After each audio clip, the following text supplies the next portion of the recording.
Shalom Bapak Ibu Saudara yang dikasihi Tuhan Yesus. Semoga kita semua dalam penyertaan Tuhan dan perlindungan Tuhan. Nah, tema firman Tuhan pada saat ini yang akan saya sampaikan adalah teladan dari jemaat mula-mula yang terambil dari Kisah Para Rasul 2 ayat 41 sampai dengan ayat yang ke-47. Nah, Bapak Ibu Saudara yang dikasihi Tuhan, beberapa waktu yang lalu saya ngobrol dengan istri saya berkaitan dengan pengalaman beribadah di berbagai macam gereja. Kami pernah beribadah di salah satu gereja yang ibadahnya liturgis, yang menurut sebagian orang begitu membosankan, tetapi menurut orang yang lainnya itu justru lebih khusyuk. Pernah pula kami beribadah di gereja yang penuh dengan sorak-sorai, pujiannya bersemangat, dan banyak yang suka. Tetapi ada pula yang merasa ibadah di gereja yang seperti itu tidak nyaman. Ada pula yang ibadahnya seperti seminar, ya, yang menurut sebagian orang justru itu yang baik, berbobot, penuh dengan pengajaran. Tetapi bagi sebagian lainnya dianggap terlalu berat untuk diikuti atau dipahami. Nah, dan lain sebagainya. Bapak Ibu Saudara yang dikasihi Tuhan, contoh-contoh yang saya sampaikan ini tadi semuanya hanya cara dalam mengekspresikan ibadah saja. Namun prinsipnya tetap sama.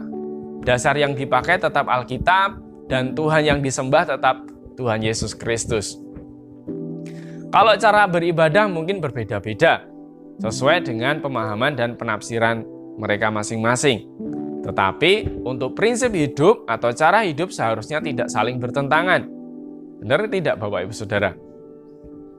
Nah, kali ini saya akan membagikan renungan berkaitan dengan hal itu, yaitu teladan cara hidup jemaat mula-mula yang akan kita bahas dari Kisah Para Rasul 2 ayat 41 sampai dengan ayat yang ke-47.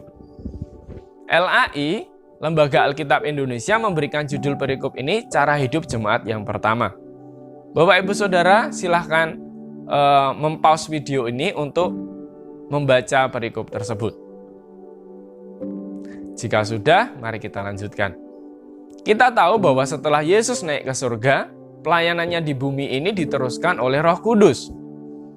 Dalam Kisah Para Rasul menceritakan bahwa rasul-rasul dan jemaat mula-mula taat melakukan perintah Yesus, sekalipun banyak tantangan yang mereka hadapi.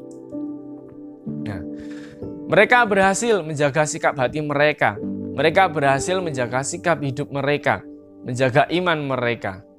Itu semua tentu juga karena penyertaan Roh Kudus yang menguatkan mereka untuk terus-menerus membangun dasar gereja yang kokoh.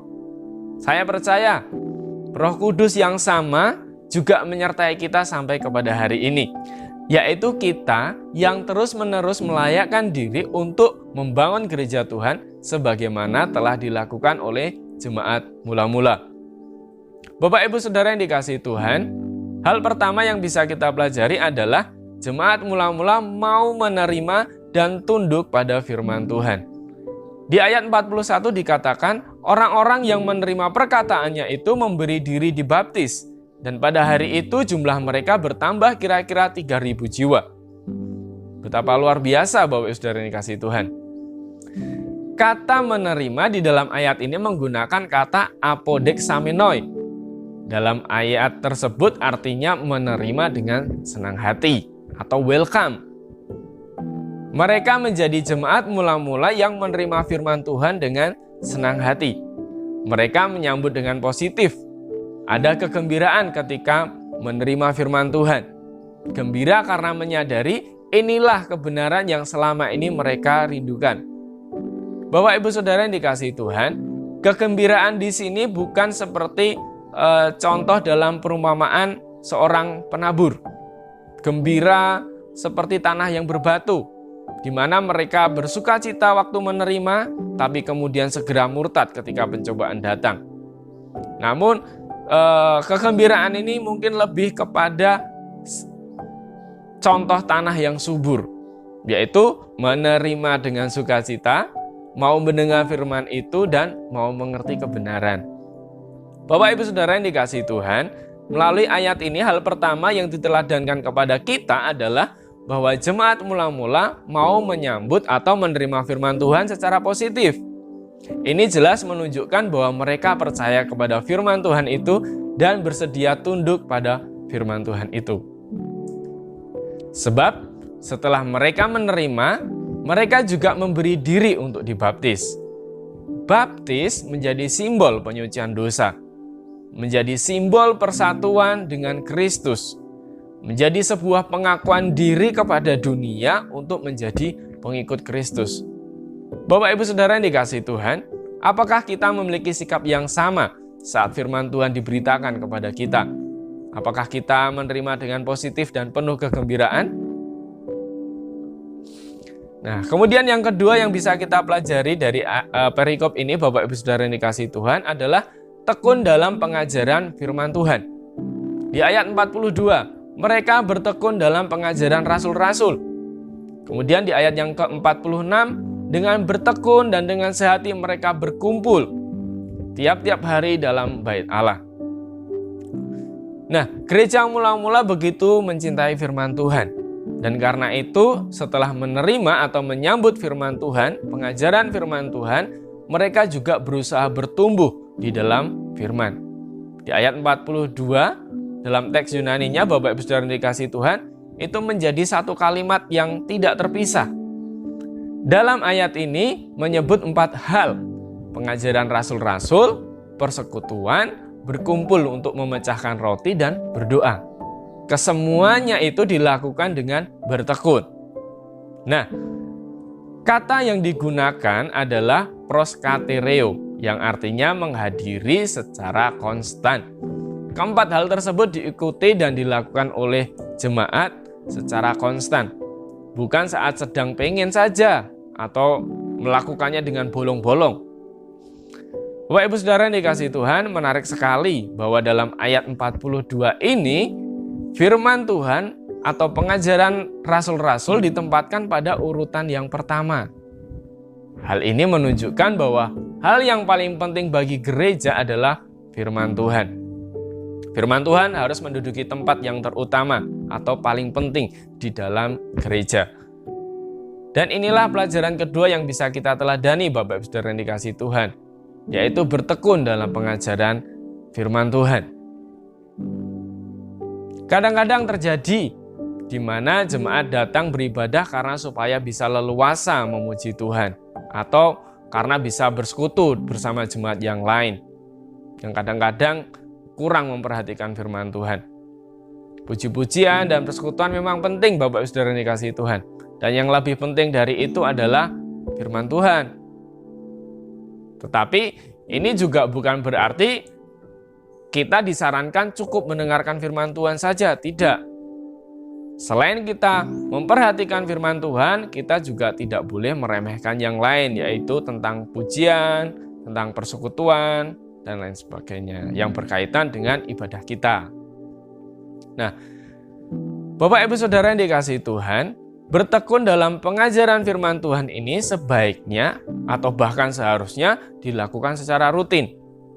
Bahkan bagi orang-orang yang telah bertahun-tahun belajar teologi di sekolah Alkitab sekalipun.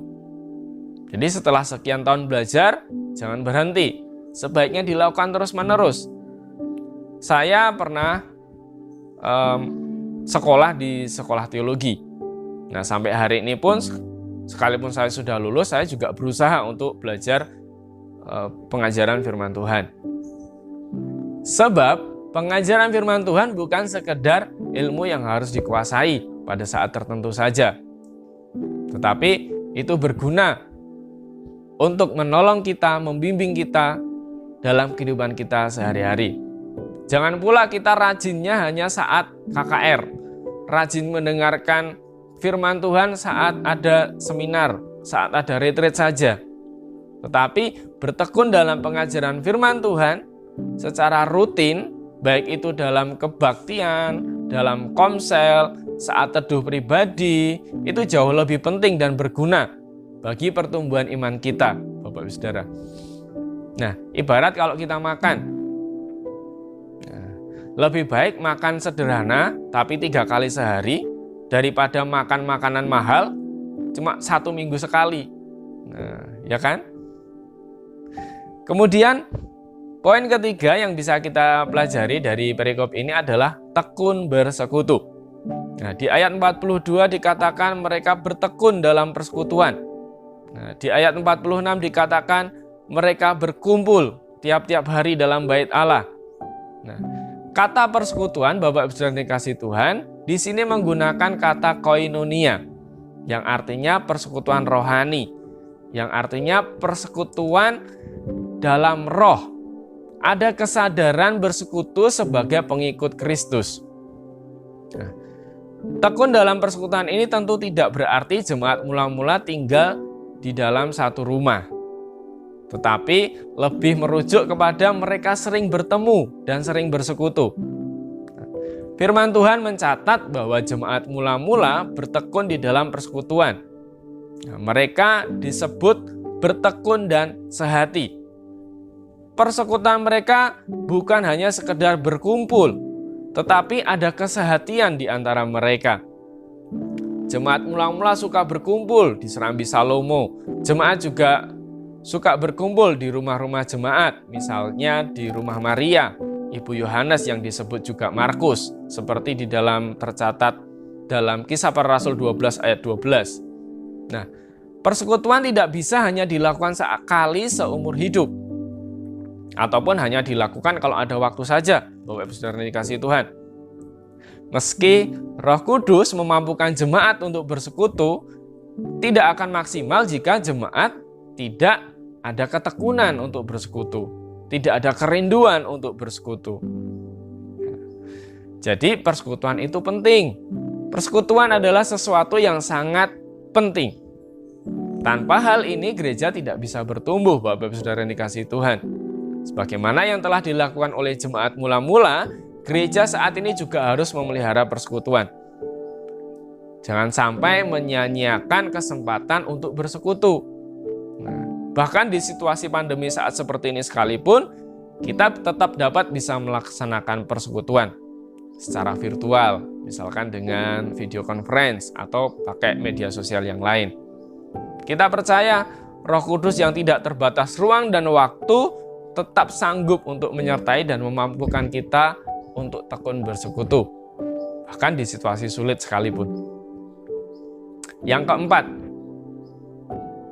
teladan yang bisa kita ambil dari jemaat mula-mula adalah mereka mengadakan perjamuan kudus. Bapak Ibu Saudara yang dikasihi Tuhan, di ayat 42 dikatakan di sana berkumpul untuk memecahkan roti. Nah, menurut Calvin, seorang tokoh sejarah gereja, memecahkan roti di dalam ayat 42 ini merujuk kepada perjamuan kudus. Kita bisa bandingkan di dalam Lukas 22 ayat 19. Lalu ia mengambil roti, mengucap syukur, memecah-mecahkannya dan memberikannya kepada mereka, katanya, "Inilah tubuhku yang diserahkan bagi kamu, perbuatlah ini menjadi peringatan akan aku." Tentunya yang dilakukan jemaat di dalam ayat 42 ini juga untuk memperingati Yesus melakukan perjamuan kudus, sehingga kematian dan kebangkitan Kristus menjadi semakin nyata di dalam hidup mereka. Bersekutu di dalam pemecahan roti juga mengartikan bahwa jemaat mula-mula terus memberitakan kematian dan kebangkitan Kristus sampai Tuhan datang kembali. Yang kelima yang bisa kita pelajari, Bapak Saudara yang dikasihi Tuhan, mereka tekun berdoa. Mereka tekun berdoa. Masih di ayat yang sama, di sana dikatakan mereka selalu berkumpul untuk memecahkan roti dan berdoa. Bapak Ibu Saudara yang dikasihi Tuhan, berdoa adalah aktivitas yang penting di dalam jemaat mula-mula. Berdoa secara pribadi memang penting, tetapi doa bersama-sama dalam sebuah persekutuan juga sangat penting. Nah, sebagaimana yang sudah kita bahas di poin 1 tadi, bahwa di ayat ini kalimatnya itu nyambung. Jadi kalau dikatakan bertekun, bertekunnya dalam keempat hal tadi. Bertekun dalam pengajaran rasul-rasul, bertekun dalam persekutuan, bertekun dalam berkumpul dan memecah-mecahkan roti, dan yang keempat bertekun dalam berdoa. Nah, Apa yang dilakukan jemaat ini tentunya karena mereka percaya akan janji Tuhan Yesus yang pernah disampaikan kepada mereka, seperti yang tercatat di dalam Matius 18 ayat 19-20. Dan lagi aku berkata kepadamu, jika 2 orang daripadamu di dunia ini sepakat meminta apapun juga, permintaan mereka itu akan dikabulkan oleh Bapa-Ku yang di sorga. Sebab di mana 2 atau 3 orang berkumpul di dalam namaku, di situ aku ada di tengah-tengah mereka. Nah, Bapak Ibu Saudara yang dikasihi Tuhan, ayat ini menunjukkan bahwa persekutuan doa mempunyai kuasa yang besar. Kata 2 atau 3 orang ini bukan menyatakan sebuah jumlah yang pasti, harus 2 orang atau harus 3 orang, bukan. Melainkan menyatakan adanya persekutuan di dalam doa. Kemudian ada kata sepakat di sana yang menunjukkan bahwa dalam persekutuan itu ada kesatuan. Bapak Ibu Saudara yang dikasihi Tuhan, jemaat mula-mula setiap kali berhimpun dalam suatu persekutuan, mereka juga berdoa bersama-sama. Mereka berdoa meminta kekuatan dan keberanian untuk memberitakan firman Tuhan atau memberitakan Injil. Karena pada saat itu banyak ancaman yang mengancam mereka, banyak bahaya yang mengancam mereka. Misalnya dari Herodes ataupun dari Pilatus. Hal ini juga menunjukkan kepada kita bahwa jemaat mula-mula dalam memberitakan Injil, memberitakan kabar baik, dan dalam membangun gereja mula-mula, mereka bergantung kepada kuasa Tuhan yang diungkapkan melalui doa. Nah, tanpa persekutuan doa, gereja tidak mungkin bertumbuh. Pelayanan para rasul tidak mungkin berhasil. Saat ini, mari Bapak Ibu Saudara yang dikasihi Tuhan, kita juga bertekun untuk mendoakan gereja kita, untuk pertumbuhan gereja kita, supaya banyak orang diselamatkan melalui gereja kita menjadi berkat bagi lingkungan sekitar kita. Yang keenam, yang bisa kita dapatkan dari perikop ini adalah hidup di dalam kasih. Jemaat mula-mula hidup di dalam kasih. Ayat 44 dan 45 saya bacakan bagi Bapak Ibu Saudara. Dan semua orang yang telah menjadi percaya tetap bersatu, dan segala kepunyaan mereka adalah kepunyaan bersama. Dan selalu ada dari mereka yang menjual harta miliknya, lalu membagi-bagikannya kepada semua orang sesuai dengan keperluan masing-masing. Nah, Bapak Ibu Saudara yang dikasihi Tuhan, ayat-ayat ini mencatat bagaimana cara hidup jemaat mula-mula, terutama di dalam tindakan kasih.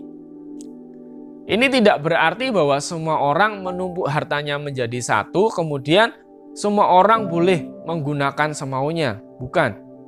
Namun, ini lebih menunjukkan bahwa mereka yang berkelebihan mau menolong yang berkekurangan.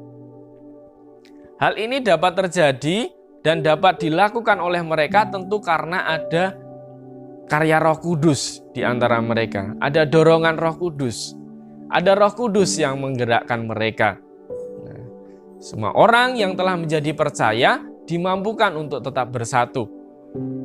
Bagi mereka, segala kepunyaannya adalah kepunyaan bersama. Nah, kesatuan ini membuat mereka tidak lagi mementingkan harta. Karena buktinya mereka rela menjual harta miliknya dan membagi-bagikannya kepada semua orang sesuai dengan keperluannya masing-masing.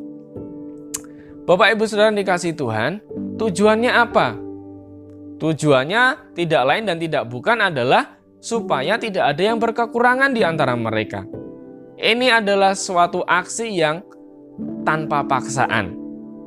Ini adalah suatu aksi yang didasari dengan kasih, didasari dengan hati yang tulus, dan didasari dengan motivasi yang benar. Hal ini diperkuat di ayat yang ke-46b sampai dengan ayat yang ke-47. Mereka memecah-mecahkan roti di rumah masing-masing secara bergilir dan makan bersama-sama dengan gembira dan dengan tulus hati sambil memuji Allah. Nah, Bapak Ibu Saudara yang dikasihi Tuhan, tadi dikatakan bahwa memecah-mecahkan roti. Nah, di ayat yang ke-46 ini, Kalau menurut Calvin ini menuju pada makan biasa, bukan perjamuan kudus, tetapi perjamuan kasih. Namun demikian, semua yang mereka lakukan tetap dilakukan berdasarkan kasih, dilakukan dengan sukacita, dilakukan dengan ketulusan. Nah, jemaat yang berkekurangan pun juga menerima sesuai dengan keperluan masing-masing. Singkat katanya, setiap jemaat digerakkan oleh Roh Kudus untuk turut ambil bagian di dalam perbuatan kasih sesuai dengan apa yang ada pada mereka. Bapak, Ibu, Saudara yang dikasihi Tuhan, kisah para rasul di sini menunjukkan kepada kita bahwa jemaat mula-mula dapat menjadi teladan bagi gereja kita saat ini. Nah, gereja yang taat, gereja yang aktif, gereja yang bertumbuh. Di dalam perikop yang telah kita pelajari, ada 6 hal yang bisa kita dapatkan. Tadi yang pertama, sikap jemaat terhadap pemberitaan firman Tuhan, yaitu menyambut dengan positif dan dengan sukacita. Kemudian kedua, mereka tekun dalam pengajaran firman Tuhan. Mereka tidak sekadar menerima, tetapi juga tekun dalam pengajaran, aktif mencari kebenaran. Yang ketiga, mereka tekun bersekutu. Jemaat mula-mula tidak menyia-nyiakan kesempatan untuk selalu bersekutu. Kemudian yang keempat, mereka mengadakan perjamuan kudus. Perjamuan kudus yang dilakukan untuk memperingati Yesus yang telah menebus dan menyelamatkan umat manusia, membebaskan kita semua dari tuntutan dosa. Dan yang kelima, mereka juga tekun berdoa. Ini yang menjadi ciri jemaat mula-mula yang selalu bergantung dan mengandalkan Tuhan. Dan yang keenam, mereka hidup di dalam kasih. Setiap jemaat mengambil bagian dalam pelayanan kasih sehingga dapat bersama-sama bertumbuh dan menjadi berkat bagi sesamanya. Hasilnya apa? Hasilnya seperti yang tercatat di dalam ayat 47. Dan mereka disukai semua orang. Dan tiap-tiap hari Tuhan menambah jumlah mereka dengan orang yang diselamatkan. Ya, pada akhirnya hidup mereka dapat menjadi berkat bagi banyak orang. Dan Tuhan memberi pertumbuhan dan menambahkan jumlah mereka. Apakah kita semua mau ikuti teladan jemaat mula-mula ini, Bapak Saudara yang dikasihi Tuhan? Mari kita minta Roh Kudus untuk menolong dan memampukan kita semua untuk dapat menjadi jemaat Tuhan yang mau bertumbuh dan menjadi berkat bagi dunia. Amin. Tuhan Yesus memberkati.